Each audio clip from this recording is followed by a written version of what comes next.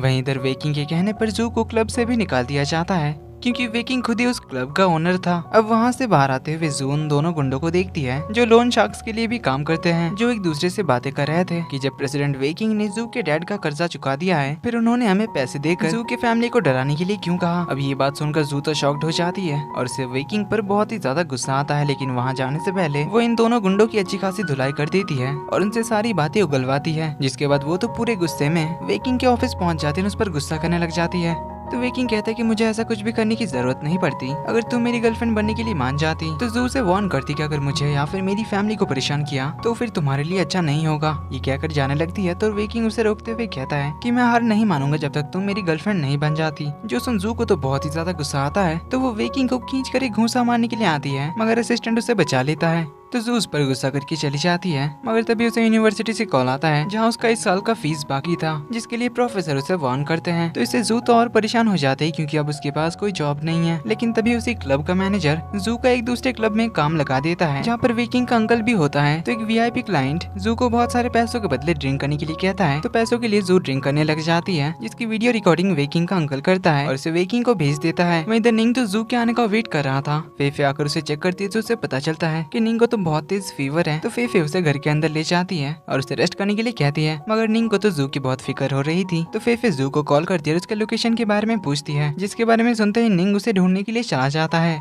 तो उसके पीछे पीछे फेफे भी जाती है। वहीं इधर वो वीआईपी क्लाइंट जू को कुछ ज्यादा ही ड्रिंक करा देता है, लेकिन तभी वेकिंग वहाँ पर पहुंच जाता है, जो जू को संभाल कर ले जाता है और उसका हैंगओवर उतारने के लिए उसे उल्टी उल्टी कराता है। लेकिन जू तो वेकिंग पर ही गुस्सा करती है कि उसकी वजह से उसके इतने सारे पैसे हाथ से निकल गए। तो वेकिंग उसे डांटने लग जाता है, कहता है कि क्या तुम पागल हो, पैसों के लिए तुम ये क्या कर रही थी, अगर तुम्हें इतने ही पैसे चाहिए तो मैं तुम्हें पैसे देता हूँ। तो जू उस पर गुस्सा करते हुए कहती है कि मुझे तुम्हारे पैसे बिल्कुल नहीं चाहिए, अभी तक जितना भी बुरा मेरे साथ हुआ है वो सब कुछ तुम्हारी वजह से ही तो हुआ है। तुमने मुझे जॉब से निकलवाया, जिसकी वजह से मैं कॉलेज की फीस नहीं दे पाई, मेरी फैमिली को परेशान किया, इसीलिए अब तुम मुझसे दूर ही रहना। ये कहकर वो लड़खड़ाते हुए चेंजिंग रूम की ओर चली जाती है, मगर वो गलती से मेंस चेंजिंग रूम में चली आती है, जहाँ पर थोड़ी देर में वहाँ का मैनेजर आता है, जो उसे यहाँ अकेला देखकर अरेस्ट करने की कोशिश करता है, मगर वेकिंग आकर उसे मजा चखाता है और जू को बाहर ले जाता है। लेकिन जू अभी भी वेकिंग पर ही गुस्सा करती है क्योंकि उसे लग रहा था कि ये सब भी उसी ने प्लान किया होगा ताकि वो उसके सामने हीरो बन सके, इसीलिए वो उसे गुस्से से कहती है कि अब वो उसे दोबारा कभी देखना नहीं चाहती। वेकिंग उसे समझाने ही लगा था, तभी निंग उसके सामने आ जाता है। उसके पीछे फेफे भी आती है, तो वो निंग को जू के साथ घर भेज देती है, फिर वेकिंग को बुरा भला सुनाकर चली आती है। अब ये दोनों घर पहुंचकर जू को सुला देते हैं, मगर तभी निंग भी कमजोरी की वजह से बेहोश हो जाता है। तो जू रात भर उसकी केयर करती है। वहीं इधर वेकिंग को अब बहुत ज्यादा गिल्टी फील हो रहा था क्योंकि अब उसे एहसास होता है कि जू को उसने काफी हर्ट किया, इसीलिए वो जू से सिंसियरली माफी मांगना चाहता था। वहीं अगली सुबह जू तो बहुत सैड बैठी थी क्योंकि उसके पास कोई जॉब नहीं थी, उसे बहुत पैसों की जरूरत थी। तो निंग उसे मैसेज ही कि आर्ट गैलरी का कार्ड देता है और उन सबको बताता है कि आंटी वापस आ गई है, इसीलिए अगर तुम उनके पास जाओगी तो तुम्हें जॉब मिल जाएगा, जिससे जू तो बहुत खुश हो जाती है। तो वो निंग को थैंक यू कहती है उसकी इतनी बड़ी हेल्प करने के लिए और आंटी से मिलने के लिए आर्ट गैलरी चली जाती है, जहाँ चारों तरफ बस शुनरैन के ही पेंटिंग्स लगे हुए थे। तो आंटी उसे जॉब पर रख लेती है क्योंकि निंग ने उसे रिकमेंड जो किया था। अब जू को अभी तक ये नहीं बताता कि शुनरैन ही निंग है, इसीलिए मिसेस ही अभी उसे इस बारे में नहीं बताती। तो वो जू को कल से काम पे आने के लिए कहती है, लेकिन तभी जू को याद आता है कि कुछ दिनों में मिंगचिंग का बर्थडे आने वाला है और उसने अभी तक उसके लिए कोई गिफ्ट नहीं सोचा। तो वो घर लौटकर इस बारे में बहुत परेशान होती है। तो वो अपने फ्रेंड से इस बारे में बात करती है, तो वो उन्हें बताती है कि उसे मिंगचिंग को उसका फेवरेट गिफ्ट देना होगा, जिससे वो जू से बहुत खुश हो जाए और तभी जू उसे अपने प्यार का कन्फेशन भी कर देगी। लेकिन मिंगचिंग को क्या चाहिए उसे इस बारे में कोई आइडिया नहीं है। तो च्यू कहती है कि वो इस बारे में पता लगाने में उसकी हेल्प करेगी, तो इसलिए वो मिंगचिंग का क्लब ज्वाइन कर लेती है। अब मिंगचिंग तो च्यू को अपना सुपीरियर समझता था, इसीलिए च्यू उससे उसकी फेवरेट चीजों के बारे में पता कर लेती है जो उसे चाहिए थे। अब उसमें से 2-3 चीजें काफी ज्यादा महंगे होते हैं, तो च्यू उसे साफ कहती थी कि इन सब के बारे में सोचना भी मत, कोई ऐसी चीज बताओ जो बिना पैसों के तुम्हें मिल सके। मिंगचिंग तो सोचता ही रह जाता है। तो च्यू खुद ही डिसाइड कर लेती है कि उसे क्या चाहिए होगा, जिसे लेने के लिए मिंगचिंग भी मान जाता है। वहीं च्यू उसे प्रॉमिस भी करती है कि उन महंगी चीजों को पाने में वो उसकी हेल्प करेगी। तो जू अगले दिन काम पे चली आती है, मगर उसी दिन वेकिंग भी अपनी मॉम से मिलने आ जाता है, जिस वजह से ना चाहते हुए भी जू को उसकी शक्ल देखनी पड़ती है और उसे ये भी पता चलता है कि इनडायरेक्टली ही सही, मगर वेकिंग ही उसका मेन बॉस है क्योंकि ये आर्ट गैलरी भी यूनमा कॉर्पोरेशन की है। तो वेकिंग मॉम से बात करने के लिए आता है, जहाँ वो चाहता था कि उसकी मॉम और ज्यादा फेमस पेंटर्स को हायर करे ताकि उनकी पेंटिंग्स बेचकर उन्हें और ज्यादा फायदा हो।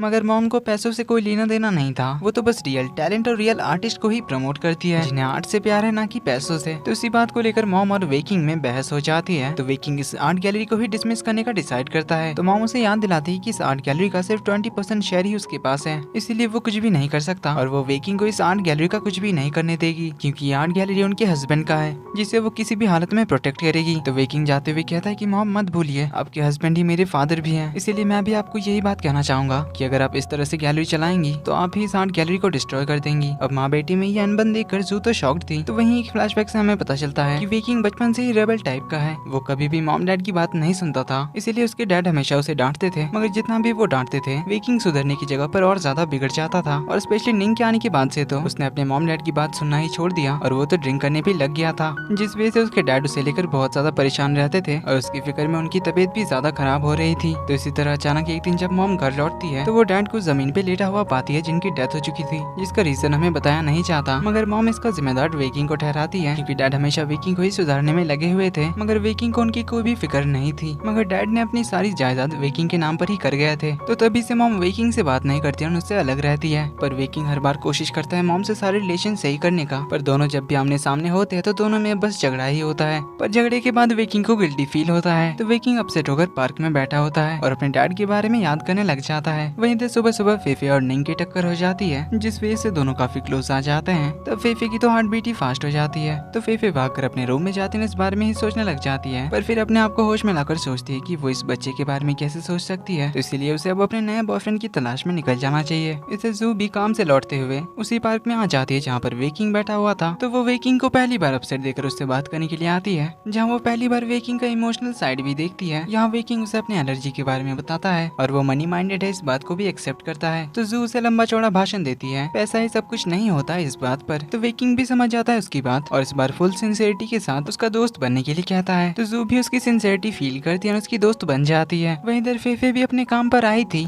जहाँ पर वेकिंग का अंकल तो फुल उस पे लाइन मारने लग जाता है, जिससे फेफे भी थोड़ी इम्प्रेस तो हो जाती है। तो अंकल उसे एक बहुत ही महंगा ब्रोश उसके बालों पर लगा देता है, जिससे वो घर आकर सभी को दिखाती फिरती है और अंकल की तो तारीफें करने लग जाती है। वहीं जू भी बताती है कि उसने फिर से वेकिंग के साथ दोस्ती कर ली है। तो सभी उसे एक और बार वार्न करते हैं कि तुम फिर से उसके झांसे में फंस रही हो। इस पर जू कहती है कि नहीं, इस बार मैंने उसका इमोशनल साइड देखा है, वो जितना रूड दिखता है उतना है नहीं, असल में तो वो काफी अकेला है और उसके कोई फ्रेंड्स भी नहीं है, इसलिए अभी मुझे उस पर थोड़ी दया आ रही है। तो सब लोग चॉकलेट्स और केक्स खा रहे थे, फेफे निंग के साथ मस्ती करने लग जाती है। तो निंग फेफे के मुंह से ही चॉकलेट खा लेता है, जिस वजह से उनकी इनडायरेक्ट किस भी हो जाती है, जो देखकर दोनों तो हैरान होते हैं। तो फेफे उन्हें चुप कराकर अपने रूम चली जाती है, जहाँ वो इस बारे में सोचकर थोड़ी ब्लश करती है। तो इधर वेकिंग भी डिसाइड करता है कि वो इस बार जू की सच में हेल्प करेगा, मगर बिना पैसों का यूज करके। तो इसीलिए वो अपने असिस्टेंट को जू के प्रॉब्लम्स के बारे में पता करने के लिए भेजता है, जो फेफे से सब कुछ पता कर लाता है कि जू मिंगचेंग के बर्थडे के दिनों से प्रपोज करना चाहती है। तो वेकिंग डिसाइड करता है कि वो उसकी हेल्प करेगा मिंगचेंग को प्रपोज करने में। वहीं से चियो मिंगचेंग को गिफ्ट देती है पूरे 3000 A4 साइज व्हाइट पेपर। अब मिंगचेंग ने कहा था कि उसे सोलर सिस्टम सेट चाहिए, जो काफी महंगे आते हैं, वो अब्रॉड से ही मंगाना पड़ता है। तो इसीलिए चियो ने उसे ये पेजेस दिए और इसमें मिंगचेंग को ही सोलर सिस्टम मॉडल ड्रॉ करने के लिए कहा। वहीं इधर वेकिंग जू को मिलने बुलाता है, उसे एक वीडियो दिखाता है जिसमें मिंगचेंग बता रहा था कि उसकी आइडियल टाइप गर्ल स्मार्ट होनी चाहिए, शॉर्ट हेयर्स और चश्मे पहनती हो और एकदम कैजुअल ड्रेस पहनती हो। जो सुन हमारी जू तो सैड होती है क्योंकि उनमें से कुछ भी जू के पास नहीं था। तो वेकिंग उसे कहता है कि वो उसकी हेल्प करेगा। ये कहकर वो उसका कंप्लीट मेकओवर करने के लिए ले जाता है, जहाँ वो उसे मिंगचेंग के डिस्क्रिप्शन के हिसाब से तैयार करवाता है। बिल्कुल छोटे बाल, चश्मे और कैजुअल ड्रेस, जिसमें वो एकदम चियो की तरह दिख रही थी, जिससे उसे डाउट होता है कि कहीं मिंगचेंग चियो को तो लाइक नहीं करता। इसीलिए वो मिंगचेंग से इनडायरेक्टली पूछने के लिए पहुंच जाती है, जहाँ मिंगचेंग कहता है कि वो सब तो उसने ऐसे ही कह दिया था। और चियो के बारे में पूछने पर वो बताता है कि वो चियो को अपना राइवल मानता है, जिसे वो एक बार बस हराना चाहता है। जो सुन जू मैडम तो बड़ी खुश हो जाती है। वहीं जू निंग से वेकिंग के डैड के डेथ के बारे में पूछती है, मगर निंग को भी इस बारे में पता नहीं था क्योंकि आंटी ने उसे नहीं बताया था। तो वेकिंग जू को प्रपोजल का प्रैक्टिस करने के लिए घर बुलाता है, जहाँ वेकिंग मिंगचेंग की तरह ड्रेसअप होकर आता है, जिसे देखकर जू को तो बड़ी हंसी आती है। तो जू उसके साथ प्रपोजल का प्रैक्टिस करने लग जाती है, लेकिन कुछ ज्यादा ही फील के साथ वो उसे कन्फेशन कर देती है, जिस वजह से दोनों तो किस करने ही जा रहे थे। लेकिन तभी असिस्टेंट आ जाता है, जो उन्हें देखकर खांसने की एक्टिंग करने लग जाता है, जिससे दोनों होश में आते हैं। तो यहाँ सीन दोनों के लिए बहुत ही ऑकवर्ड हो जाता है। इधर फेफे अंकल के साथ किसी पार्टी में जाती है, जिस बारे में जब वो निंग को बताती है तो निंग को उसकी फिक्र होती है, क्योंकि उसे अंकल के कैरेक्टर के बारे में अच्छे से पता था। तो जू मिंगचेंग के लिए जू का बताया हुआ गिफ्ट रेडी करती है। साथ में वो वेकिंग को देने के लिए एक फॉरएवर अलोन का गिफ्ट भी बनाती है। इसके बाद वो चश्मा लगाकर अपने गेटअप में रेडी हो जाती है। तो वेकिंग उसे बर्थडे सेलिब्रेशन तक ड्रॉप करने के लिए जाता है। तो जू वेकिंग को उसका गिफ्ट देती है, जिससे वो उसे घर पे जाकर खोलने के लिए कहती है। वहीं निंग कैट का पीछा करते हुए अपना रास्ता भूल जाता है। तो वो फेफे को अपने खो जाने के बारे में बताता है। तो फेफे उसका लोकेशन सेंड करने के लिए कहती है, लेकिन इधर अंकल तो उसके साथ फ्लर्ट करने में लगा हुआ था। जू पार्टी में पहुंचती है तो उसका ये लुक देखकर सारे तो शॉक्ड रह जाते हैं। स्पेशली मिंगचिंग को तो कुछ समझ ही नहीं आता, इसीलिए वो उसे कहता है कि तुम इसमें बहुत ही अजीब लग रही हो, जिससे मैडम का तो पोपट ही बन जाता है। वहीं मिंगचिंग तो रेन और अपने दूसरे फ्रेंड्स के साथ बिजी हो जाता है। जू पे तो बिल्कुल भी ध्यान नहीं देता। क्यू जू को देखकर कहती है, ये तुमने अपना क्या हाल बना रखा है। क्या कर वो उसका विग निकाल देती है, जिसके बाद सारे मिंगचिंग का बर्थडे सेलिब्रेट करते हैं। रेन तो मिंगचिंग को एक बहुत ही महंगा कैमरा गिफ्ट करती है, जिसके सामने जू का गिफ्ट तो फीका पड़ जाता है। ऊपर से उसका गिफ्ट भी एक्सचेंज हो गया था, जो उसने मिंगचिंग के लिए बनाई थी उसने वो वेकिंग को दे दिया था। क्योंकि पैकेजिंग सेम थी इसीलिए वो कंफ्यूज हो गई थी। अब फॉरएवर अलोन लिखा हुआ गिफ्ट इसके पास आ जाता है, जिस वजह से मिंगचिंग को भी काफी एम्बैरेसिंग लगता है। वहीं जू का भी मजाक बन जाता है। वहीं इधर वेकिंग घर आकर जब गिफ्ट खोलता है तो उसमें मिंगचिंग का नाम लिखा हुआ था, इसलिए वो जल्दी से जू तक इसे पहुंचाने के लिए जाता है। वहीं इधर फेफे को निंग की काफी फिक्र होती है, इसलिए वो अंकल को छोड़कर निंग को ढूंढने के लिए चली जाती है। इधर जू ने तो बहुत ज्यादा ड्रिंक कर लिया था, क्योंकि उसका कन्फेशन प्लान जो फेल हो गया था। वेकिंग पहुंच जाता है गिफ्ट लेकर, लेकिन तब तक बहुत देर हो चुकी थी। जू तो एकदम डल्ली हो चुकी थी, क्योंकि वो काफी सैड थी। तो वेकिंग उसे घर चलने के लिए कहता है, मगर जू कहती कि उसे अभी घर नहीं जाना, उसे अभी और ज्यादा पीनी है। तो वेकिंग उसे अपने घर ले आता है। इधर फेफे तो निंग के बताए हुए जगह पर पहुंच जाती है, मगर काफी ढूंढने के बाद भी उसे निंग नहीं मिलता, जिससे वो बहुत परेशान हो जाती है। उसे निंग की काफी फिक्र होती है। फाइनली एक जगह पर आकर उसे निंग दिखा देता है, जो कैट के साथ खेल रहा था। तो फेफे आकर उसे पहले तो बहुत डांट लगाती है, फिर छोटे बच्चे की तरह उसका हाथ पकड़कर घर ले आती है। इधर जू और वेकिंग तो पूल साइड बैठकर मस्त ड्रिंक कर रहे थे, और जू उसे अपनी वन साइडेड लव स्टोरी सुना रही होती है। अब जू ने तो कुछ ज्यादा ही ड्रिंक कर लिया था, इसीलिए वो इमोशनल होकर वेकिंग को ही किस कर लेती है। लेकिन अगली सुबह जब उसकी नींद खुलती है तब तो वो हैरान होती है। पहले तो उसके कपड़े बदले हुए थे, ऊपर से वो इतने बड़े घर में कैसे आ गई उसे समझ नहीं आ रहा था। इवन वो किसके घर पे है ये भी उसे याद नहीं आ रहा था, इसीलिए वो घर के चारों ओर किसी को ढूंढने लग जाती है। इधर वेकिंग तो वीडियो कॉन्फ्रेंस में था, जहाँ पर उसकी इंपॉर्टेंट बोर्ड मीटिंग चल रही थी। जू उसे देखती है तो वो चिल्लाकर उसे कहती है कि आखिर मेरे कपड़े किसने उतारे। उसे तो पता नहीं था कि वीडियो कॉन्फ्रेंस चल रहा था और बोर्ड मेंबर्स को सभी कुछ दिखाई दे रहा था। तो वेकिंग जल्दी से लैपटॉप बंद कर देता है, फिर जू को थोड़ा टीज करता है कि इस घर में मेरे और तुम्हारे अलावा और कोई नहीं है, तो फिर तुम ही सोच लो। अब जू तो उस पर बहुत ज्यादा गुस्सा हो जाती है और उसे मारने पे उतर आती है। तो वेकिंग फिर से उसे टीज करते हुए कहता है कि मैंने कुछ भी शुरू नहीं किया, तुमने ही पहले शुरू किया था। तो जू उसे मारने लग जाती है। तभी वेकिंग के घर काम करने वाली आंटी वेकिंग को खाना खाने के लिए बुलाती है। तो जाकर वेकिंग उसे सब कुछ बताता है कि तुमने कुछ ज्यादा ड्रिंक कर लिया था, इसीलिए आंटी ने तुम्हारे कपड़े बदले, मगर वो उसे किस वाली बात नहीं बताता। तब जाकर जू को चैन मिलता है। इधर घर में सभी लोग जू के लिए परेशान थे। फेफे के कॉल करके पूछने पर जू से झूठ बोल देती है। वहीं तो चियो और मिंगचिंग में भी अच्छी खासी अंडरस्टैंडिंग डेवलप हो गई थी। तो वेकिंग जू को यूनिवर्सिटी ड्रॉप करने जाता है, जहाँ प्रोफेसर जू को बताते हैं कि अब उसे फीस की टेंशन नहीं लेनी पड़ेगी, क्योंकि उसका स्कॉलरशिप अमाउंट बढ़ गया है, जिसमें से बचे हुए पैसे भी प्रोफेसर जू को देते हैं। तो जू वेकिंग का थैंक यू करने के लिए उसे कॉल करती है। फिर वेकिंग जू को बताता है कि मिंगचिंग ने उसके कंपनी में इंटर्नशिप के लिए अप्लाई किया है, जो देख जू तो हैरान थी, क्योंकि उसे लग रहा था कि मिंगचिंग आगे की पढ़ाई करेगा। तो वो वेकिंग को खुद उसका इंटरव्यू लेने के लिए रिक्वेस्ट करती है, जिसके लिए वेकिंग मान जाता है। तो मिंगचिंग इंटरव्यू के लिए पहुंच जाता है। अब मिंगचिंग भी यहाँ आने से पहले काफी सारा रिसर्च करके आया था, जो वेकिंग को काफी पसंद आती है। ऊपर से मिंगचिंग तो वेकिंग को अपना रोल मॉडल मानता है, क्योंकि वेकिंग ने 10 सालों में इस कंपनी को जो कर्जे में चल रही थी इसे नंबर 1 कंपनी बना दिया, जो सुन वेकिंग भी काफी खुश होता है और उसे फाइनेंस डिपार्टमेंट में जॉब पे रख लेता है। लेकिन इधर युनमा ग्रुप का शेयर्स गिर जाते हैं, क्योंकि मार्केट में रूमर फैल गया था कि वेकिंग युनमा आर्ट गैलरी बेच रहा है। लेकिन वेकिंग इस न्यूज को ज्यादा फैलने से रोक लेता है। इधर मिंगचिंग अपने फ्रेंड्स को पार्टी देता है जॉब मिलने की खुशी में। तभी यहाँ पर रेन भी आ जाती है, जो इन्हें बताती है कि वो भी युनमा कॉर्पोरेशन ज्वाइन करने वाली है। तो वो मिंगचिंग के करीब आने की कोशिश कर रही थी, जो देखकर जू को तो बड़ा गुस्सा आता है। तो वो सभी को बता देती है कि वो भी युनमा कॉर्पोरेशन ज्वाइन करने वाली है, जिसके लिए सारे बहुत खुश होते हैं। लेकिन जब उससे पूछा जाता है कि वो कौन से डिपार्टमेंट में काम करने वाली है, तो वो थोड़ा एम्बैरेस होकर कहती है कि फ्रंट डेस्क पे, जिसका काम है सबका वेलकम करना। जबकि मिंगचिंग और रेन तो ऑफिशियल एम्प्लॉय थे। तो जू आर्ट गैलरी में रिजाइन देने के लिए जाती है, जहाँ वो सूजी से मिलती है, जो कि शुनरैन की पेंटिंग खरीदने के लिए आई थी। तो सूजी से जू को पता चलता है शुनरैन की पेंटिंग्स में रैन नाम लिखा हुआ होता है, जिसे देखने पर वो भी शॉक्ड होती है, क्योंकि इससे पहले उसने कभी ये नोटिस नहीं किया था। इधर फेफे निंग के साथ सुपरमार्केट आती है, जहाँ पर अंकल भी उसे मिल जाता है। तो अंकल फिर से उसके साथ फ्लर्ट करने लग जाते हैं। इधर जू जब वेकिंग से मिलने के लिए आती है, तो वेकी सूजी के साथ बात कर रहा था, इसीलिए जू छुप कर उनकी बातें सुनने लग जाती है। और वेकिंग को सूजी बताती है कि उसकी मॉम ने युनमा आर्ट गैलरी के शेयर सूजी को बेच दिया है, जो सुन वेकिंग तो शॉक्ड होने के साथ साथ काफी सैड होता है, जिस वजह से वो जू से भी अच्छे से बात नहीं करता। इधर अंकल फेफे और निंग को घर छोड़ने की बात करते हैं, इस पर निंग तो साफ मना कर देता है और फेफे को लेकर घर चला आता है। अब निंग कंपनी के लिए ज्वेलरी डिजाइन बना रहा था, जो डिजाइन जू को भी काफी पसंद आते हैं, तो वो उसकी काफी तारीफ करती है। अभी जू की नजर पड़ती है निंग की एक पेंटिंग पे, जिसमें वो रैन नाम नोटिस करती है, जो देखकर वो उससे इसके बारे में पूछती है। तो निंग उसे सच नहीं बताता कि वही शुनरैन है, पर उसे कहता है कि वो शुनरैन की कॉपी करता है। वही हमें पता चलता है कि वेकिंग एक और बार निंग से मिलने के लिए आया था, जहाँ उसने बताया था कि उसकी मॉम ने युनमा आर्ट गैलरी के शेयर्स बेच दिए हैं, जिससे अब सिर्फ शुनरन ही अपनी पेंटिंग्स के जरिए बचा सकता है। इसीलिए शुनरन भी पेंटिंग्स बनाने में काफी मेहनत करता है। अब मिंगचेंग, जू और रेन तीनों युनमा कंपनी ज्वाइन करते हैं, जहाँ पहले दिन जू और रेन में तो नोकझोंक शुरू हो जाती है। अब जू वेकिंग को उसका नाम लेकर बुला रही होती है, तो वेकिंग उसे पर्सनली समझाता है कि वो उसका ऑफिस में नाम ना ले, उसे प्रेसिडेंट कहकर ही बुलाए, ताकि ऑफिस का एनवायरनमेंट सही रहे, जिसके लिए जू मान जाती है। वहीं वेकिंग मिंगचेंग को एक इन्वेस्टिगेशन करने के लिए कहता है युनमा आर्ट गैलरी के अकाउंट्स को लेकर। वेकिंग जू को अपने करीब रखने के लिए उसे अपनी पर्सनल असिस्टेंट बना लेता है, जिस वजह से जू और रेन को साथ में काम करना पड़ता है। जू को इंग्लिश नहीं आती थी, इसीलिए उसे काम में प्रॉब्लम हो रही थी, तो रेन उसकी हेल्प करने लग जाती है ताकि काम में कोई गड़बड़ी ना हो जाए। इधर अंकल तो फेफे को मस्त मस्त गिफ्ट देकर इम्प्रेस कर लेता है। वहीं मिंगचेंग अकाउंट्स की इन्वेस्टिगेशन में हेल्प करने के लिए च्यू से रिक्वेस्ट करने के लिए आता है, जिसके लिए च्यू मना करती है, लेकिन जू के रिक्वेस्ट करने पर च्यू उसकी हेल्प करने के लिए मान जाती है। तो दोनों सारी रात बैठकर अकाउंट्स चेक करते हैं। तो जू उन्हें खाना पहुंचाने के लिए आती है। अब जू सोचती है उनकी कुछ हेल्प करने का, लेकिन उसे तो अकाउंट्स में कोई भी कैलकुलेशन समझ ही नहीं आ रहा था, इसीलिए वो समझ जाती है कि वो उनकी कोई हेल्प नहीं कर सकती, इसीलिए वो अपने रूम चली जाती है। इधर वेकिंग ने अपने मॉम का पता लगा लिया था, इसीलिए वो उनसे मिलने के लिए आता है, जहाँ रास्ते में उसे निंग मिलता है। तो वेकिंग अपनी मॉम को समझाने लगता है कि अगर वो इसी तरह युनमा आर्ट गैलरी के शर्ट्स बेचती रही तो वो खुद ही युनमा आर्ट्स को खो देगी। लेकिन मॉम कहती है कि सूजी ने उसे प्रॉमिस किया है कि वो गैलरी का ध्यान रखेगी और उनके साथ काम करने वाले सारे रियल आर्टिस्ट का भी ध्यान रखेगी। तो वेकिंग उन्हें बताता है कि सूजी सब कुछ बस अपने फायदे के लिए कर रही है, ना तो वो आर्ट गैलरी का ध्यान रखेगी और ना ही आर्टिस्ट का। लेकिन माता जी को तो वेकिंग की बातों पर भरोसा ही नहीं होता, क्योंकि उन्हें अभी भी लग रहा था कि वेकिंग पैसों के चक्कर में आर्ट गैलरी को बर्बाद कर देगा। लेकिन वेकिंग तो बस उस गैलरी को प्रोटेक्ट कर रहा था ताकि उसके डैड की लेगेसी खत्म ना हो जाए। मॉम वेकिंग पे ही गुस्सा करके अंदर चली जाती है। वेकिंग घर जाकर अपने मॉम डैड की फोटो देखता है, जिसके बाद एक फ्लैशबैक से हमें पता चलता है कि वेकिंग के डैड के गुजरने के बाद डैड ने कंपनी एंड प्रॉपर्टीज वेकिंग के नाम कर दिया था, मगर वेकिंग को ये सब कुछ नहीं चाहिए था। इवन उसने तो लॉयर को सब कुछ मॉम के नाम करने के लिए कह दिया था। तभी लॉयर डैड का लिखा हुआ वेकिंग के लिए एक लेटर उसे देता है, जिसे पढ़ के वेकिंग बहुत इमोशनल हो जाता है और कंपनी को टेक ओवर करने के लिए मान जाता है। लेकिन मॉम इससे और ज्यादा गुस्सा हो जाती है, क्योंकि उन्हें पता था कि वेकिंग सब कुछ बर्बाद कर देगा उसके बुरे आदतों की वजह से। लेकिन मॉम किसी भी हालत में आर्ट गैलरी को प्रोटेक्ट करना चाहती थी, जिसे उन्होंने और डैड ने मिलकर बनाया था। तो वेकिंग उन्हें कहता है कि वो दोनों साथ मिलकर सब कुछ प्रोटेक्ट करेंगे, लेकिन मॉम को उस पर भरोसा नहीं होता, क्योंकि वो उसे बहुत ही ज्यादा नाराज थी डैड के डेथ को लेकर, जिसकी वजह वो वेकिंग को मानती थी। इसीलिए वो निंग को लेकर उसे छोड़कर हमेशा के लिए चली गई थी, जिससे वेकिंग बिल्कुल अकेला पड़ गया था, जिससे अब उसने भी मान लिया था कि उसके डैड के डेथ की वजह वही है। और उसी दिन से उसे खून दिखाई देने लगा था, जिससे उसके दिमाग में बहुत ही गहरा असर पड़ा और उसे ये एलर्जी वाली प्रॉब्लम भी तभी से शुरू हुई थी, जो कि उसकी एक साइकोलॉजिकल प्रॉब्लम थी। तो सुबह तक च्यू और मिंगचेंग सारा अकाउंट्स का काम देख लेते हैं, इसमें काफी सारे अमाउंट ट्रांजेक्शन घपले थे, इसकी मिंगचेंग एक रिपोर्ट बना लेता है। इधर जू ऑफिस में ही सो जाती है, क्योंकि वो मिंगचेंग की वजह से कुछ ज्यादा ही रात तक जगी थी। तो वेकिंग उसे उठाकर अपने केबिन में सोफे पर सुला देता है, जिस दौरान जू को उसके और वेकिंग के पूल साइड किस के बारे में याद आ जाता है, तो वो चिल्लाकर उठ जाती है। तो वेकिंग उसे पूछने आता है कि आखिर उसे हुआ क्या। तब जू तो बस वेकिंग के लिप्स की ओर ही देखे जा रही थी। अब वो काफी ब्लश कर रही थी, तो वो उससे दूर जाने के लिए कॉफी पीने चली जाती है। तो वेकिंग भी उसके पीछे पीछे आता है और वेकिंग को सामने देखकर जू के मुंह से कॉफी निकल आती है, जो वेकिंग के फेस पे जाकर लगती है। तो जू उसे सॉरी वॉरी कहने लग जाती है, बाहर भाग आती है। वहीं इधर फेफे अंकल के साथ एक फोटो पोस्ट करती है, जिसे देखकर उसके फ्रेंड्स तो उसके बारे में पूछने ही लग जाते हैं। बट लकीली फेफे ने अंकल के फोटो को एडिट कर दिया था, इसीलिए किसी को उसका फेस नहीं दिखता। अब फेफे के फ्रेंड्स तो अंकल को उसका बॉयफ्रेंड समझ लेते हैं, इसीलिए वो लोग फेफे से उनके गर्ल्स रियूनियन पार्टी में अंकल को लेकर आने के लिए कहते हैं। इधर वेकिंग जू को एक नेकलेस गिफ्ट करता है, जिसे पहनकर वो उसे अपने साथ एक पार्टी में चलने के लिए कहता है, लेकिन इस बार जू उसकी बॉडीगार्ड बन के जाएगी। इधर फेफे भी अंकल से बात कर लेती है उसके साथ गर्ल्स रियूनियन पार्टी में चलने के लिए। इधर जू वेकिंग का बॉडीगार्ड बन के चली आती है, जहाँ वो कुछ ज्यादा ही ओवर एक्टिंग कर रही थी। तो वेकिंग उसे थोड़ी देर उससे दूर रहने के लिए कहता है, क्योंकि उसे सूजी से आर्ट गैलरी को लेकर बात करनी थी। लेकिन तभी वहाँ पर वेकिंग के सारे एक्स गर्लफ्रेंड्स आ जाते हैं, जिन्हें अंकल ने यहाँ बुलाया था, इसलिए वेकिंग को यहाँ से भागना पड़ जाता है। वहीं इधर फेफे तो अपनी गर्ल्स रियूनियन पार्टी में अंकल के आने का वेट ही करती रह जाती है, जिस वजह से उसके फ्रेंड्स उसे बहुत कुछ सुनाने लग जाते हैं कि उसका तो कोई असल में बॉयफ्रेंड ही नहीं है। इधर जू जब इस पार्टी में अंकल को देखती है, तो वो उस पर काफी गुस्सा करने लग जाती है, क्योंकि इसे तो फेफे के पास होना चाहिए था, लेकिन अंकल को तो इसकी कोई फिक्र ही नहीं थी। तो जू निंग को कॉल करके फेफे के पास जाने के लिए कहती है, ताकि फेफे को अपने फ्रेंड्स के सामने एम्बेरस ना होना पड़े। इधर वेकिंग तो अपने सारे एक्स गर्लफ्रेंड से बचता फिर रहा था, जिस चक्कर में कईयों ने तो उसे टच भी कर लिया था, लेकिन जू उसे छुपाकर यहाँ से बाहर निकाल आती है। वहीं अंकल को डाउट हो जाता है कि वेकिंग हर वक्त ग्लव्स पहनकर क्यों रहता है। तो वो सूजी को वेकिंग के बारे में सब कुछ बताता है कि उसके जितने भी एक्स गर्लफ्रेंड्स रही हैं, वेकिंग ने सिर्फ उनसे हैंडशेक किया था और उसके बाद से ही उसने सभी के साथ ब्रेकअप कर लिया। इसीलिए उसे डाउट होता है कि वेकिंग में कुछ तो प्रॉब्लम है। वहीं इधर निंग फेफे के पार्टी में पहुंच जाता है और अपने आप को फेफे का बॉयफ्रेंड इंट्रोड्यूस करता है। तो फेफे के फ्रेंड्स बस उसे देखते ही रह जाते हैं, लेकिन फेफे तो नहीं एटीट्यूड दिखाकर सारा बिल्स पे करने के बाद निंग के साथ बाहर चली आती है और निंग से तो वो बहुत इम्प्रेस हो गई थी। इधर वेकिंग को फिर से एलर्जिक रिएक्शंस हो गए थे। तो वेकिंग जू को अब सच बता देता है कि उसे छोड़कर बाकी किसी के भी टच करने पर वेकिंग की बॉडी में एलर्जिक रिएक्शंस होते हैं, और अब तक उन दोनों में जो कुछ भी हुआ वो सब कुछ वेकिंग का बस एक्सपेरिमेंट था, जो सुन जू पहले सैड होती है क्योंकि वो अब वेकिंग को थोड़ा थोड़ा लाइक करने लगी थी। वहीं वेकिंग भी उसे लाइक करने लगा था, पर क्योंकि जू ने वो सब कुछ एक्सपेरिमेंट मान लिया था इसीलिए वेकिंग भी और कुछ नहीं कहता। तो जू वेकिंग की इस एलर्जी को ठीक करने में उसकी हेल्प करने के लिए तैयार हो जाती है। इधर रेन को वेकिंग कंपनी से निकाल देता है क्योंकि वो भी अंकल के कहने पर उस पार्टी में आ गई थी, इसीलिए अब जू को ही सारा काम संभालना पड़ता है। इधर फेफे को भी अब अंकल की सारी सच्चाई पता चल गई थी कि वो तो बस उसके साथ फ्लर्ट कर रहा था, क्योंकि निंग ने अंकल की सारी सच्चाई फेफे को बता दी थी कि अंकल बचपन से ही वेकिंग से जलता था, इसलिए वेकिंग को जो सारी चीजें पसंद आती थी वो बचपन से ही उससे सारी चीजें छीन लेता था। मगर जब वो कंपनी का प्रेसिडेंट बन गया उसके बाद से अंकल तो उससे कुछ भी छीन नहीं पाया, इसीलिए वो वेकिंग के गर्लफ्रेंड्स के पीछे पड़ जाता था। फेफे को भी याद आता है कि उसने इंटरव्यू के दिन वेकिंग की वॉच पहनकर गई थी, इसीलिए अंकल को लगा कि वो भी वेकिंग की गर्लफ्रेंड होगी, इसीलिए वो उससे फ्लर्ट कर रहा था। इसीलिए फेफे अंकल का पत्ता साफ करके चली आती है। इधर अब्जू को तो वेकिंग की एलर्जी के बारे में पता चल गया था, इसीलिए वो तो वेकिंग को लेकर कुछ ज्यादा ही प्रोटेक्टिव बन गई थी। वो तो हर जगह बस वेकिंग की बॉडीगार्ड बनती फिर रही थी, जिसकी ये सारी हरकतें देखकर वेकिंग तो बड़ा हंसने लगता है। इधर मिंगचिंग वेकिंग को ट्रांजैक्शन घपले का रिपोर्ट देता है, तो दोनों मिलकर इसका पता लगाने लग जाते हैं, जिससे उन्हें पता चल जाता है कि वो तो उसका अंकल ही है। तो वेकिंग उसे अच्छा सबक सिखाता है। इसके बाद वेकिंग तो अपना सारा सामान जू के ऊपर वाले फ्लैट पे शिफ्ट करा लेता है और उसे उस जगह की देखभाल करने के लिए कह देता है। इधर जू निंग की सारी पेंटिंग देखकर समझ जाती है कि वही शुनरैन है, तो वो उसे इस बारे में इनडायरेक्टली पूछने जाती है। जो निंग समझ तो जाता है लेकिन वो उसे नहीं बताता। अब निंग फेफे को एक पेंटिंग गिफ्ट करता है और कहता है कि उसे फेफे की हेल्प चाहिए क्योंकि उसे जू को कुछ कहना है। जो सुन फेफे को लगता है कि शायद वो जू को लाइक करता है, यही वो उसे बताना चाहता है, इसीलिए वो उसकी हेल्प करने के लिए मान जाती है। लेकिन वो थोड़ी सी सैड भी होती है क्योंकि वो भी निंग को लाइक करने लगी थी। तो फेफे अपने सारे फ्रेंड्स के साथ कैरोके का प्रोग्राम बनाती है, जहाँ पर वो निंग और जू को अकेला छोड़कर बाकी सबको लेकर बाहर चली आती है। तो निंग उसे बता देता है कि वो शुनरैन है, जिससे जू तो बहुत खुश हो जाती है। तो निंग उसे ये बात किसी को भी बताने से मना करता है। इधर फेफे को उसके एक्स बॉयफ्रेंड की प्रेजेंट गर्लफ्रेंड मिल जाती है, जो फेफे का मजाक उड़ा रही होती है। तभी उसका एक्स बॉयफ्रेंड भी आ जाता है, तो वो फेफे के साथ बदतमीजी करने लग जाता है। लेकिन तभी वहाँ पर निंग आ जाता है और उसे खींचकर एक लात मारता है और उन्हें बताता है कि वो फेफे का बॉयफ्रेंड है। लेकिन एक्स बॉयफ्रेंड को तो बिलीव ही नहीं होता। वो कहता है कि फेफे को तो छोटे बच्चे पसंद नहीं है, उसे मेरे जैसे मैच्योर लड़के पसंद है, इसीलिए ज्यादा नाटक मत करो और यहाँ से निकल। तो निंग भाई तो फेफे को किस ही कर लेता है, जो देखकर एक्स बॉयफ्रेंड को गुस्सा आता है। तो फेफे भी उसे किस बैक करती है। इसके बाद निंग एक्स बॉयफ्रेंड को खींचकर लात मारता है, फिर फेफे को लेकर वहाँ से भाग जाता है। लेकिन एक्स बॉयफ्रेंड अपने दोस्तों के साथ उनके पीछे पड़ जाता है। तो फेफे एक जगह रुककर जू को कॉल करती है। तभी वो लोग इन दोनों को देख लेते हैं, तो ये लोग भागने लग जाते हैं। पर एक जगह पर वो लोग इन दोनों को घेर लेते हैं, जहाँ सभी मिलकर निंग को पीटने लग जाते हैं। तो फेफे उन्हें रोकने की काफी कोशिश करती है, मगर निंग को तो सारे मिलकर बहुत ही ज्यादा पीट देते हैं। तभी थोड़ी देर में जू आती है,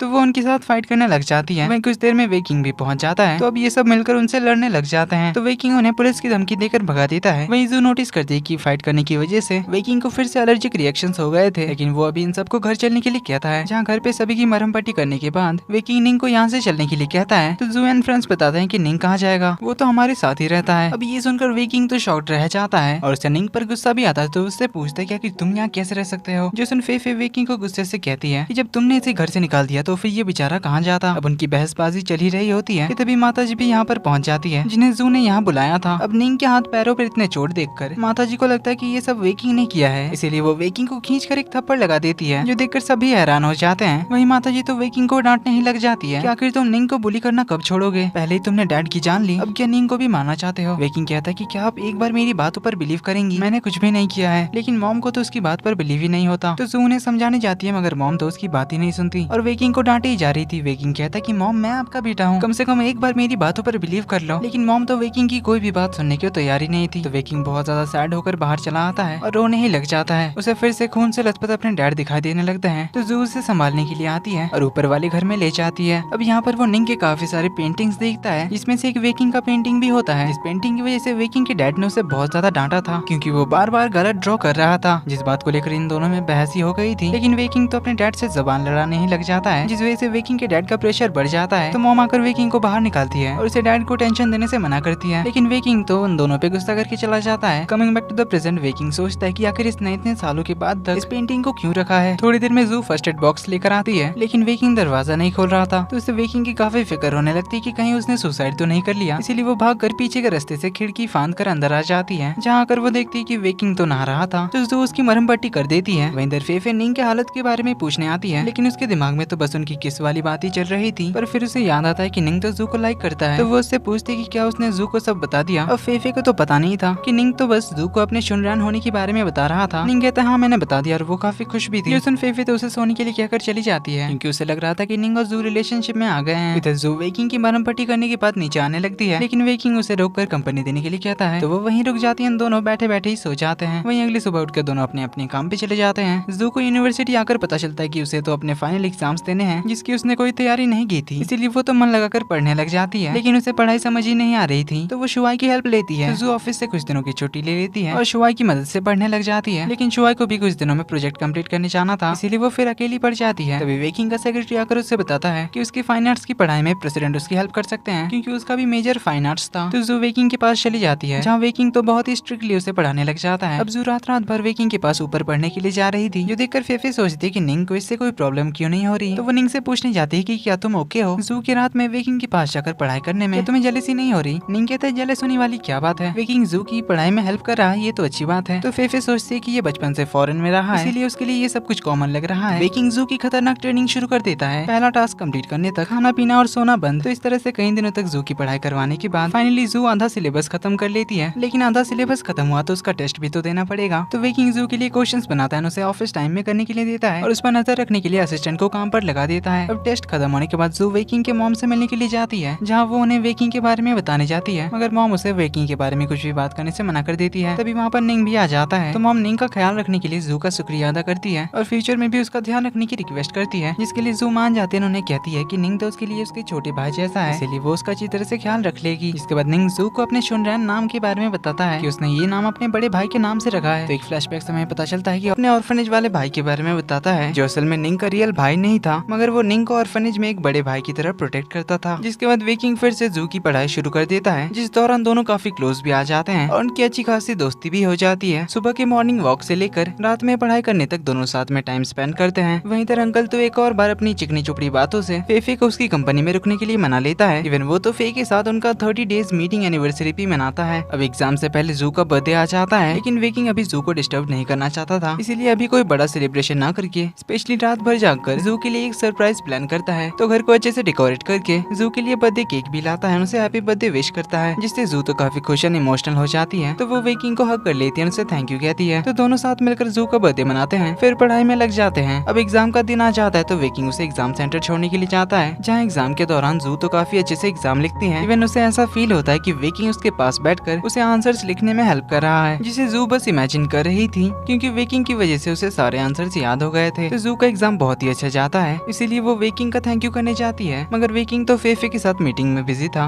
क्योंकि वो जू के लिए एक बहुत ही शानदार बर्थडे पार्टी रखना चाहता था, जिसमें वो फेफे की हेल्प मांगता है जू के लाइक्स एंड डिसलाइक्स के बारे में। तो जू से पूछती कि आखिर तुम उसके लिए इतना सब कुछ क्यों कर रहे हो, कहीं तुम्हें जू से प्यार तो नहीं हो गया। वेकिंग कहता है कि मुझे प्यार व्यार के बारे में ज्यादा कुछ पता नहीं है, पर मैं जू को खुश देखना चाहता हूँ। लेकिन वेकिंग फेफे से कहता है कि वो जू से कहे कि बर्थडे पार्टी फेफे ने रखी है, क्योंकि अगर वेकिंग ने बताया कि पार्टी उसकी तरफ से है तो जू इसके लिए मना कर देगी। तो फेफे इसके लिए मान जाती है, जू को लेकर एक बहुत ही बड़ा हॉल दिखाने के लिए आती है, जहाँ पर वो जू का बर्थडे सेलिब्रेट करना चाहती थी, जिसमें उसने स्कूल एंड कॉलेज के सारे फ्रेंड्स को भी इनवाइट किया था। तो जू इसके लिए बहुत ज्यादा खुश होती है, तो इसीलिए वो वेकिंग से अगर कहती कि इसी मौके पर वो मिंगचिंग से अपना प्यार कन्फेस करेगी, जो सुन वेकिंग का फेस तो उतर जाता है, पर फिर भी वो उसे गुड लक विश करता है। तो पार्टी में सब लोग आ जाते हैं, तो वहीं इधर बर्थडे गर्ल तैयार हो रही होती है। तो जू फेफे को बताती कि वो आज मिंगचिंग से कन्फेस करेगी, जो सुन फेफे तो हैरान होती है। तो वो उससे पूछती है कि तुम तो निंग के साथ रिलेशनशिप में हो, फिर मिंगचिंग से क्यों कन्फेस करोगी। जो सुन निंग कहता है कि क्या बकवास कर रही हो, हम कब से रिलेशनशिप में आ गए। तो फेफे बताती कि तुम ही ने तो उस दिन कैरोके में जू से कन्फेस किया था ना। जो सुन जू उसकी गलतफहमी दूर करती है कि निंग ने तो बस मुझे कहा था कि वो शुनरैन है। जो सुन तो फेफे भी बड़ी खुश हो जाती है कि निंग अभी भी सिंगल है। वहीं इधर पार्टी में जू और वेकिंग को साथ में देखकर रेन और शुआई को बड़ी जेलसी होती है, क्योंकि रेन तो वेकिंग के पीछे पड़ी थी। वहीं हमें पता चलता है कि शुआई जू को लाइक करता है और उसे जू और वेकिंग को क्लोज देकर वेकिंग पे बहुत ज्यादा गुस्सा आता है। तो रेन मैडम शुआई को अपनी टीम में ज्वाइन कर लेती है, ताकि दोनों मिलकर वेकिंग और जू को अलग कर सके। अब यहाँ जू प्लान बनाकर आई थी मिंगचिंग से कन्फेस करने का, मगर इधर मिंगचिंग का भी प्लान था च्यू से कन्फेशन करने का, जिसके लिए वो तो साइंटिफिक फॉर्मूला वाला टी शर्ट पहनकर भी आया था, जिसे सॉल्व करने पर आई लव यू बन जाता है, और इस फॉर्मूले को सिर्फ यहाँ च्यू ही सॉल्व कर सकती है। तो वो च्यू से कन्फेस करने जा ही रहा था, मगर वेकिंग को भी इस बारे में पता चल गया था, इसीलिए वो पहले जाकर मिंगचिंग को रोकता है, फिर उसे साइड में ले जाकर आज कन्फेशन करने से मना करता है। इसके लिए मिंगचिंग मान तो जाता है, मगर रेन के साथ डांस करने के चक्कर में मिंगचिंग का शर्ट फट जाता है और रेन वो फॉर्मूलाज देख लेती है, तो वो उससे इस बारे में पूछने लग जाती है। तभी मिंगचिंग के पीछे च्यू भी थी, जो उसे अपनी ओर घुमाती है और उस फॉर्मूले को सॉल्व कर लेती है, जिसका मतलब आई लव यू निकलता है। तो वो उससे पूछती है कि आखिर वो किससे कन्फेस करने जा रहा है। तो मिंगचिंग उसे यहाँ फाइनली कन्फेस कर ही देता है। जो सुन च्यू तो शॉक्ड थी ही, मगर असली झटका तो जू को लगता है। तो च्यू जू को समझाने लगती है कि ऐसी कोई बात नहीं है, वो मिंगचिंग को लाइक नहीं करती, मगर जू तो बहुत ही सैड होकर वहाँ से भाग जाती है। तो वेकिंग उसके पीछे भागता है, तो च्यू इधर मिंगचिंग को डांटने लग जाती है, लेकिन लेकिन मिंगचिंग पूछता है कि आखिर उसे हो क्या गया। तो चियो से कहती है कि क्या तुम्हें दिखाई नहीं देता कि जू तुम्हें लाइक करती है और आज तो वो तुमसे कन्फेस भी करने वाली थी, मगर तुमने सब कुछ गड़बड़ कर दिया। इसे जू तो रोते हुए भागे जा रही थी, जिस चक्कर में उसकी एक सैंडल भी पीछे छूट जाती है, पर क्योंकि वेकिंग उसके पीछे आ रहा था इसीलिए जू उसे बिना उठाए ही बस में चढ़ जाती है और बस में बैठकर चली जाती है। तो उसके लिए सारे बहुत परेशान होते हैं, स्पेशली वेकिंग। तो वो रोते हुए मिंगचिंग के साथ अपने मेमोरीज को याद कर रही थी। वहीं इधर वेकिंग भी बस के पीछे अपनी कार से निकल गया था। अब जू तो आखिरी स्टॉप में आकर बस से उतर जाती है, जहाँ पर वो बहुत रोने लग जाती है। तभी बारिश भी शुरू हो जाती है। तो कुछ देर में उसे ढूंढता हुआ वेकिंग भी वहाँ पर पहुँच जाता है, उसके लिए बहुत परेशान हो रहा था। लेकिन जू तो बस रोए ही जा रही थी और वेकिंग उसे कंसोल करने की कोशिश कर रहा था। लेकिन जू जब शांत नहीं होती तो वेकिंग उसे किस कर लेता है, जिससे जू शांत हो जाती है। तो उससे पूछती है कि अगर तुम मुझे ऐसे परेशान क्यों करते रहते हो। तो वेकिंग उसे सॉरी कहता है, बताता है कि वो आगे से ऐसा कुछ भी नहीं करेगा। फिर उसे हग कर लेता है, जिसके बाद वेकिंग फेफे एंड फ्रेंड्स को बता देता है कि जू अभी उसके घर पे आराम कर रही है, तो वो उसे कल सुबह उनके यहाँ छोड़ आएगा। इधर चियो तो मिंगचिंग पे बहुत गुस्सा कर रही थी। तो फेफे उसे कहती कि मिंगचिंग ने क्या गलत किया, आखिर वो तुझे ही लाइक करता है इसीलिए तुझे प्रपोज किया, इसीलिए तुम दोनों को तो कपल हो जाना चाहिए। मगर चियो को तो जू की फिक्र हो रही थी। वहीं इधर वेकिंग जू से उसकी वन साइडेड लव स्टोरी के बारे में पूछता है। तो जू से बताती है कि मिंगचिंग ने उसकी पढ़ाई में हेल्प की थी, जिस वजह से वो पहली बार मैथ में 100 में 100 लाई थी और तभी से वो उसे लाइक करती है। उसने स्कूल टाइम में ही उसे एक बार कन्फेस करने के बारे में सोचा था, अपना 100 में 100 वाला मार्कशीट दिखाकर, पर वो फेल हो गया था क्योंकि मार्कशीट तो पूल में गिर गया था। अब उसकी ये लव स्टोरी सुनकर तो वेकिंग शॉक था, पूछता है कि उसने तुम्हारी सिर्फ पढ़ाई में हेल्प की और इसी से तुम्हें उससे प्यार हो गया। जो सुन जू से चुप करा देती है, अपनी कहानी आगे बढ़ाती है और उसे बताती है कि अब तक वो 3 बार मिंगचिंग से कन्फेस करने में फेल हुई है। इधर चियो अपने ऑनलाइन फ्रेंड बे से चैट करती है, जो कि असल में मिंगचिंग ही होता है, लेकिन चियो को इसके बारे में पता नहीं था। तो चियो उससे ही मिंगचिंग के बारे में सारी बातें शेयर करती है। अगली सुबह वेकिंग जू को मस्त तैयार करके मिंगचिंग से कन्फेशन करवाने के लिए ले जाता है, क्योंकि आखिरकार मिंगचिंग उसका बचपन का क्रश है और इतने सालों से जो उसे लाइक करती है, इसलिए एक बार तो कन्फेशन बनता ही है ताकि जू के दिल में कोई पछतावा ना हो। अब चाहे मिंगचिंग उसे रिजेक्ट ही क्यों ना करे,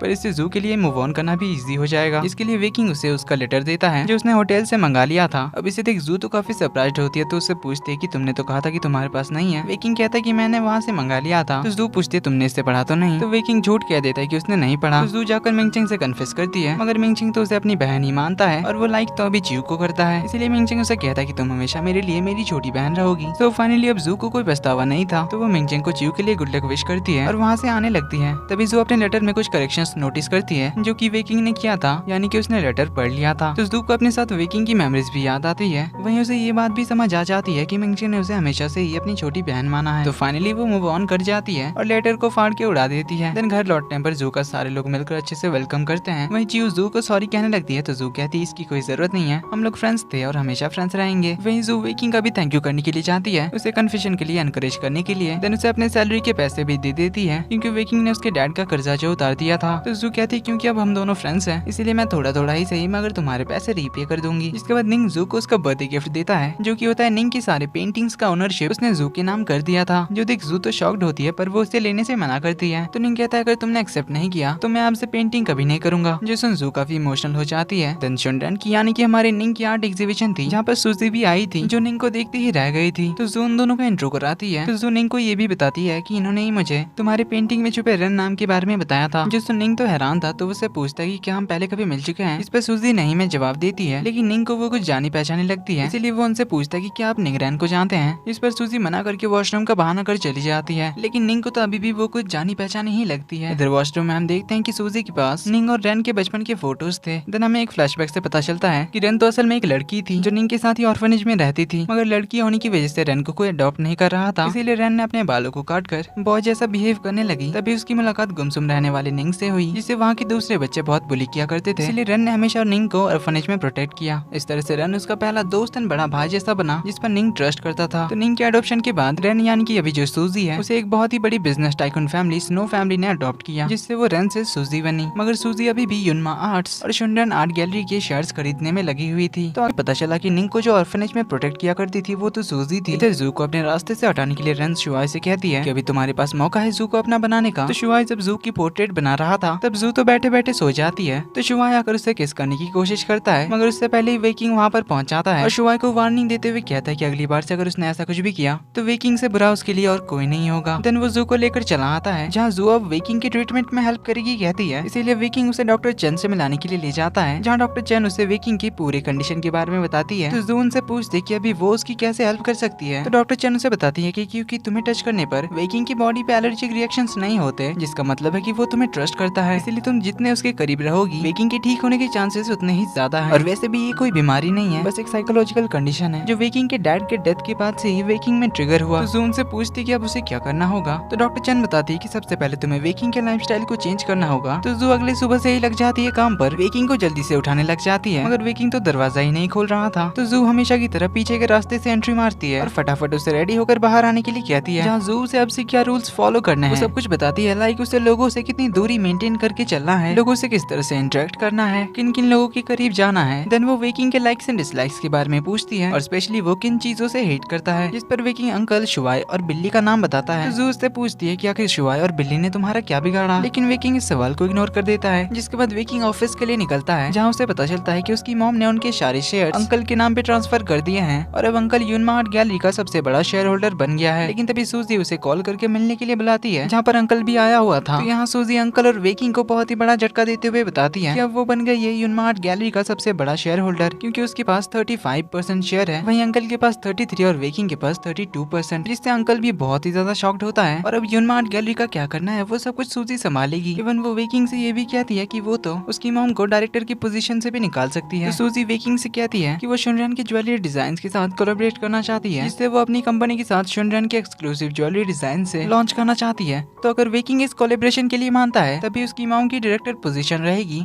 और इस यूनमा आर्ट गैलरी का नाम भी रहेगा। तो ये कहकर वो चली जाती है, जिसके बाद जू वेकिंग को भीड़ भाड़ वाली जगह पर ले जाती है ताकि उसकी ओसीडी वाली प्रॉब्लम ठीक कर सके। लेकिन भीड़ की वजह से वेकिंग के बॉडी पर रिएक्शन शुरू हो जाते हैं। तो जू उसकी आंखें बंद करवाकर और कानों में ईयरपीस लगाकर चलने के लिए कहती है, जिससे वेकिंग का दिमाग एकदम शांत हो जाता है। वो आराम से भीड़ के बीच में भी चल पाता है और उसे कोई एलर्जिक रिएक्शंस भी नहीं होते। जिसके बाद तो जू उसे बहुत सारे फास्ट फूड खिलाने लग जाती है। तो वेकिंग जू का थैंक यू कहता है, लेकिन जू कहती है अभी तो शुरुआत है, वो उसे पूरी तरह से ठीक करके रहेगी। तो इसीलिए जू वेकिंग के घर शिफ्ट हो जाती है, जहाँ वेकिंग उसके घर पे आते ही जू को साफ सफाई का अच्छे से ध्यान रखने के लिए कहता है। तो जू सोने के लिए गेस्ट रूम की ओर जाने लगती है। तो वेकिंग उसे रोकते हुए कहता है कि तुम मेरे साथ सोना। जो सुन जू तो शॉकिंगली उसे मना कर देती है। तो वेकिंग कहता है कि अब जब हमें एक दूसरे के करीब रहना है तो थोड़ा ज्यादा ही करीब होने से क्या फर्क पड़ेगा। लेकिन जू मना करते हुए कहती है कि अगर वो ऐसी बात करेगा तो वो यहाँ नहीं रहेगी। तो वेकिंग कहता है कि पर मैं तो कुछ भी नहीं करूंगा, मैं बस चुपचाप से तुम्हारी साइड में सो जाऊंगा। लेकिन जू फिर भी मना करके गेस्ट रूम चली जाती है। फिर माता जी अंकल को डांट रहे होते हैं कि आखिर सूजी के पास इतने शेयर्स कैसे आ गए। तो अंकल बताते हैं कि उसने स्टार्टिंग से ही आपको धोखे में रखा था और अब जाकर हमें उसकी असली सच्चाई पता चली। तो मॉम को फिक्र होती है यूनमा आर्ट्स की। तो अंकल उन्हें आइडिया देता है कि अगर वेकिंग अपने 3% शेयर्स मुझे दे दे तो हम फिर से लार्जेस्ट शेयर होल्डर बन जाएंगे। तो इस बारे में बोलने के लिए वो वेकिंग को कॉल लगाता है, जिस पर वेकिंग कहता है कि वो एक ही शर्त पे मानेगा, अगर मॉम ने उससे बात किया तो।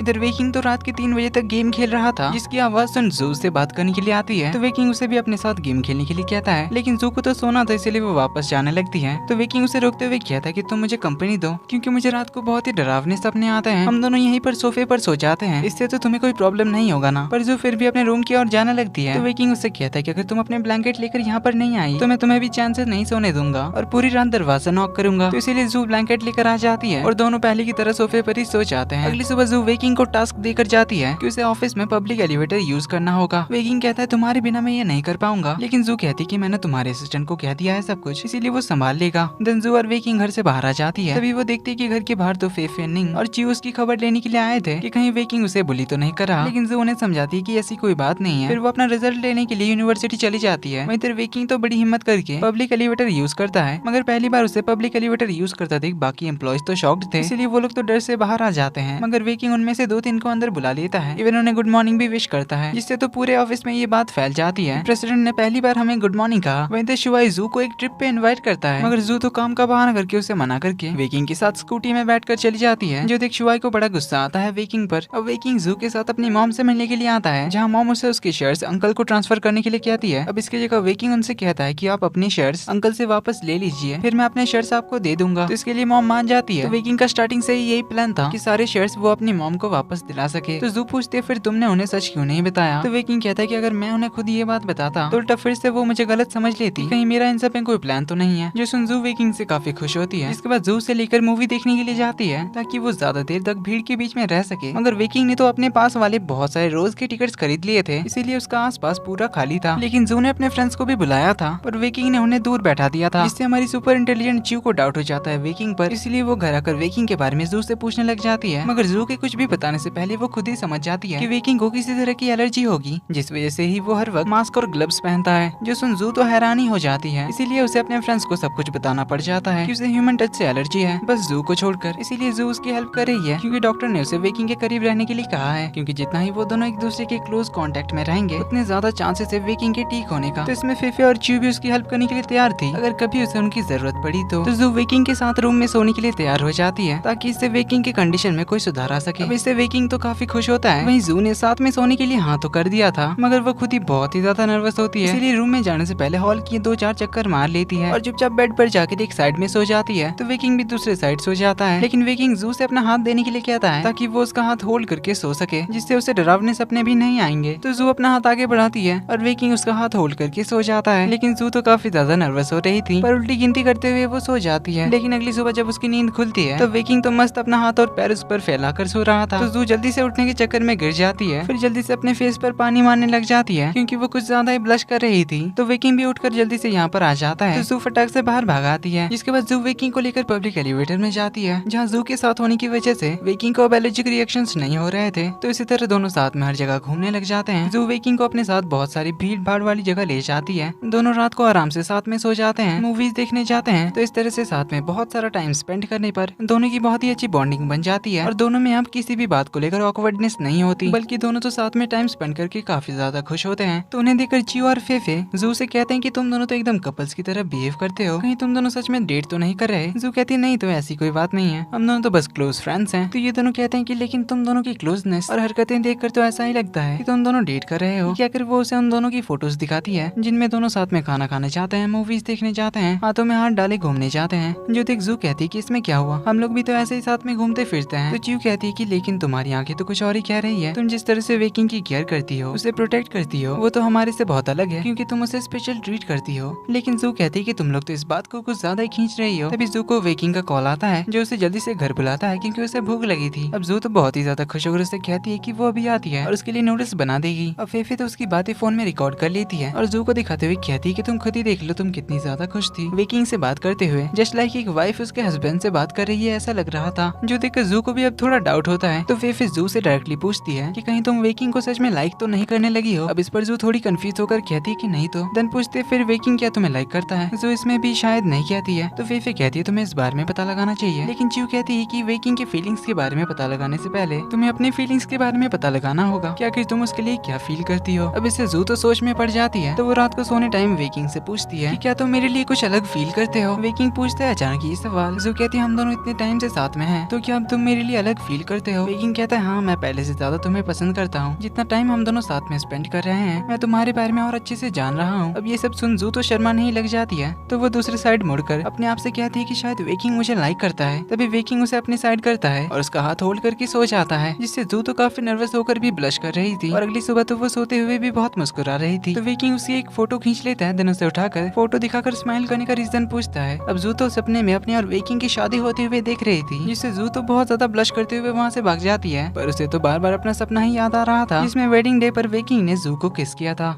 अब इससे जू भी सोच में पड़ जाती है कि क्या सच में वो वेकिंग को लाइक करती है। और पर फिर वो अपने आप को होश में लाती है और वेकिंग के इलाज पे फोकस करने का डिसाइड करती है। इस बार वो वेकिंग से सबसे मुश्किल टास्क कराना चाहती थी। वेकिंग को बिल्लियों से डर लगता था, इसीलिए जू उसकी आंखें बंद करवाकर बिल्लियों के बीच ले आती है। मगर उसे नहीं पता था कि वेकिंग को बिल्लियों से कुछ ज्यादा ही डर लगता है, इसलिए वो तो बेहोशी हो जाता है। तो जू उसे जल्दी से हॉस्पिटल ले आती है, जहाँ वो तो काफी ज्यादा घबरा गई थी, अपने आप को ब्लेम कर रही थी वेकिंग की इस हालत के लिए। तो कुछ देर में असिस्टेंट और डॉक्टर चन भी यहाँ पर पहुंच जाते हैं, जो जू को कंसोल करते हैं। तो वहीं इधर वेकिंग को अभी तक होश नहीं आया था। तभी हमें एक फ्लैशबैक से पता चलता है कि बचपन में निंग के पास एक बिल्ली हुआ करती थी, जिसे एक दिन किसी ने मार दिया था। तो वेकिंग के पेरेंट्स को लगा कि ये काम वेकिंग का है, क्योंकि मॉम ने भी वेकिंग को कैट को हिट करते हुए देखा था। वेकिंग कहता है कि कैट ने मुझे पहले काटा था, इसीलिए मैंने उसे हिट किया था और मैंने उसे जान से नहीं मारा। लेकिन उसके डैड को तो बिलीव ही नहीं होता, क्योंकि उन्हें भी पता था कि वेकिंग निंग को पसंद नहीं करता, इसीलिए वो निंग को भी परेशान करता था। डैड ने तो इवन वेकिंग को थप्पड़ भी मार दिया था वेकिंग की बातों पर बिना भरोसा किए ही, जिसका वेकिंग पर गहरा असर पड़ा और उसे बिल्ली वाले नाइटमेयर्स आने लगे थे। जिसके बाद तो वेकिंग को खून से लथपथ अपने डैड की फ्लैशेस आने लगते हैं, जिससे वेकिंग तो बहुत ज्यादा घबरा जाता है। इवन सपने में तो उसके मरे हुए डैड उसे पूछ रहे थे कि क्या तुमने मुझे मारा है। वेकिंग मैंने कुछ नहीं किया कहते हुए उठ जाता है और बाहर की ओर भागने ही लग जाता है, लेकिन सारे लोग उसे मिलकर वापस ले आते हैं और उसे बेहोशी का इंजेक्शन देकर सुला देते हैं। इधर अंकल को वेकिंग के बारे में पता चलता है, जिससे फोन पर बातें करते हुए वेकिंग की मॉम भी सारी बातें सुन लेती है। अब उन्हें फिक्र तो होती है मगर वो अंकल के सामने शो नहीं करते। वहीं इधर वेकिंग के रिकवर हो जाने के बाद उसके डिस्चार्ज का प्रोसीजर शुरू होता है, मगर कुछ रिपोर्टर्स उसकी फोटोज खींच लेते हैं। वहीं जू वेकिंग को लेकर घर भी चली आती है। अब ये न्यूज तो पूरी तरह से फैलने लग जाते हैं कि युनमा ग्रुप के प्रेसिडेंट को किसी तरह की मेंटल इलनेस है। वहीं वेकिंग तो एकदम छोटे बच्चे की तरह डरने लग गया था, लेकिन जू के उसके पास होने की वजह से उसमें काफी हिम्मत आती है। अब न्यूज में वेकिंग के बारे में जो सब कुछ बातें फैल रही थी उस बारे में फेफे आकर जू को बताती है। वहीं जू फेफे को बताती है कि वेकिंग की हालत अभी और ज्यादा खराब हो गई है, वो तो अभी किसी से भी मिलना नहीं चाहता। तो जू उसे बिल्ली वाली इंसिडेंट बताती है, जो सुन फेफे कहती है कि आखिर तुमने ये सब क्यों किया। तो जू बताती है कि हम दोनों जितना टाइम साथ में स्पेंड कर रहे हैं इससे हमारा रिलेशनशिप और ज्यादा कंफ्यूजिंग होता जा रहा है। इवन तुमने जब मुझसे इस बारे में कहा था तब से तो मैं और ज्यादा कंफ्यूज हो गई हूँ अपनी फीलिंग्स को लेकर, इसीलिए मैंने वेकिंग को जल्दी से ठीक करने के लिए उसके डर को भगाने की कोशिश की थी। पर मुझे ये आइडिया नहीं था कि वेकिंग पर इसका क्या असर होगा। मैं तो बस वेकिंग को ठीक करके अपनी लाइफ में वापस आना चाहती थी ताकि मैं वेकिंग के साथ अपनी कंफ्यूजिंग रिलेशनशिप से बाहर आ सकूं। तो फेफे उसे वेकिंग के साथ साथ अपना भी ख्याल रखने के लिए कहती है, जिसके बाद जो अंदर जाती है उसे कंपनी के बारे में जो सब गॉसिप चल रहे हैं इस बारे में सब कुछ बताती है और उसे जल्दी से कंपनी वापस जाने के लिए कहती है। मगर वेकिंग तो अब कहीं भी नहीं जाना चाह रहा था। वहाँ पर निंग आ जाता है जो वेकिंग को बताता है कि आंटी की तबीयत खराब हो गई है, जिन्हें अब आप ही ठीक कर सकते हैं, क्योंकि सूजी ने आर्ट गैलरी को ही बंद कर दिया था और आंटी को भी डायरेक्टर की पोजीशन से निकाल दिया था, जिससे माता जी को तो बड़ा झटका लगा था। तो निंग उसे उसके इस हालत के लिए भी सॉरी कहता है और उसे बताता है कि उस दिन बिल्ली को वेकिंग ने नहीं बल्कि अंकल ने मारा था, जो उसे बाद में पता चला था। अब ये सुनते ही वेकिंग तो और ज्यादा गुस्सा हो जाता है, दरवाजा बंद कर देता है। निंग उसे बहुत रिक्वेस्ट करने लग जाता है कि प्लीज आंटी की हेल्प करिए। तो वेकिंग फाइनली बाहर आता है, कहता है कि मेरे होते हुए युनमा आर्ट वर्क को कुछ भी नहीं हो सकता। तो जू फिर से वेकिंग की ट्रेनिंग शुरू कर देती है, क्राउडेड जगह ले जाती है, फिर से बहुत सारी जगह घूमने के लिए जाते हैं। स्पेशली वो उसे लेकर उस कीचड़ भरी खेत में ले जाती है जहाँ पर दोनों कीचड़ से लथपथ हो गए थे। तो दोनों यहाँ फिर से कीचड़ के साथ खेलने लग जाते हैं। तो जू उसे कैट के पास छोड़ने के लिए सॉरी कहती है, फिर एक कैट वाला आउटफिट पहनकर आ जाती है और कहती है कि तुम्हें कैट से डर लगता है ना, फिर आज तुम अपने हाथों से कैट को हरा दो। लेकिन वेकिंग जू को हक कर लेता है, कहता है कि मुझे आपसे कैट से डर नहीं लगता एंड आई एम सॉरी, मैंने तुम्हें बहुत परेशान किया ना। तो इस तरह से दोनों अपने पुराने फॉर्म में वापस आ जाते हैं। वहीं वेकिंग ने अपने शर्ट्स अंकल के नाम कर दिए थे, जिससे मॉम फिर से डायरेक्टर बन गई थी। तो वेकिंग सूजी से मिलने आता है, जहाँ सूजी उससे कहती कि मुझे नहीं लगा था कि तुम अपने शर्ट्स अंकल को दे दोगे, मैंने सोचा था कि तुम अपने मॉम से भी अपने शर्ट्स वापस लोगे, फिर हम दोनों मिलकर इस आर्ट गैलरी को अच्छे से चलाएंगे। तुमने तो अपने सारे शर्ट्स भी उन्हें दे दिए, जिससे अब युनमा आर्ट का पूरा हक उनके पास चला गया। तो हमें यहाँ पता चलता है कि सूजी तो इस आर्ट गैलरी को ही बचा रही थी ताकि वेकिंग की मॉम अपने शर्ट्स दूसरों को बेचकर युनमा आर्ट्स को खत्म ना कर दे। इसीलिए वो वेकिंग के साथ कोलैबोरेट करना चाहती थी ताकि दोनों मिलकर इस युनमा आर्ट गैलरी को अच्छे से चलाएं, क्योंकि वो स्टार्टिंग से ही अपने छोटे भाई निंग को प्रोटेक्ट कर रही थी ताकि वेकिंग की मॉम की बेवकूफी की वजह से निंग पर कोई मुसीबत ना आए। वहीं इधर माता जी तो युनमा आर्ट्स वापस पाकर बड़ी खुश होती है। इधर जू को पता चलता है कि उन्हें परसों उनके डिपार्टमेंट की ओर से फील्ड वर्क पर जाना है, इसलिए जू अपने दोस्तों के पास चली आती है, क्योंकि वो इसी मौके पर वेकिंग के साथ अपने रिलेशनशिप को थोड़ा ब्रेक लगाना चाहती है ताकि उसकी कंफ्यूजिंग फीलिंग्स दूर हो सके। तो जू के साथ साथ निंग को भी फील्ड वर्क पे जाना था, क्योंकि वो भी उसकी यूनिवर्सिटी में फर्स्ट ईयर का स्टूडेंट था। लेकिन इधर जू के जाने के बाद तो वेकिंग को बिल्कुल भी अच्छा नहीं लग रहा था, क्योंकि जू के साथ रहना उसकी एक हैबिट बन चुकी थी। इसीलिए वो तो अगली सुबह इनके घर पे दरवाजा ठोकने लग जाता है। तो फेफे उससे पूछती कि आखिर वो जू को क्यों ढूंढ रहा है। वेकिंग कहता है कि मुझे उसके बिना नींद नहीं आ रही है, क्योंकि हम दोनों साथ में सोते थे। ये सुन फेफे और ची तो हैरानी हो जाते हैं। अब ये दोनों वेकिंग को एग्जैक्टली बताती नहीं है कि आखिर जू कहाँ गई है, मगर ये जरूर बताते हैं कि उसके डिपार्टमेंट से सभी लोग गए हैं। मगर जैसे ही वेकिंग शुआई का नाम सुनता है तब तो वो इन दोनों से क्या कर जाता है कि वो लोग जू को ना बताए कि वो उसे ढूंढने के लिए उसके पीछे आ रहा है। अब वेकिंग को इतना पॉजिटिव देखकर ये दोनों तो समझ ही जाते हैं कि वेकिंग उसे लाइक करता है। तो वेकिंग जू को बहुत सारे कॉल्स करता है, मैसेजेस करता है, मगर जू उसका कोई रिप्लाई ही नहीं करती। तो वेकिंग को आइडिया आता है, वो मिंगचेंग को बुलाता है और उसके जरिए फिर जू का पता निकाल लेता है। फिर असिस्टेंट के साथ वो भी उस जगह पहुंच जाता है और वो लोग जिस होटल में ठहरे थे वहाँ से सारे स्टूडेंट्स को मस्त वाले होटल में ट्रांसफर करा देता है, वो भी पेमेंट डबल करके,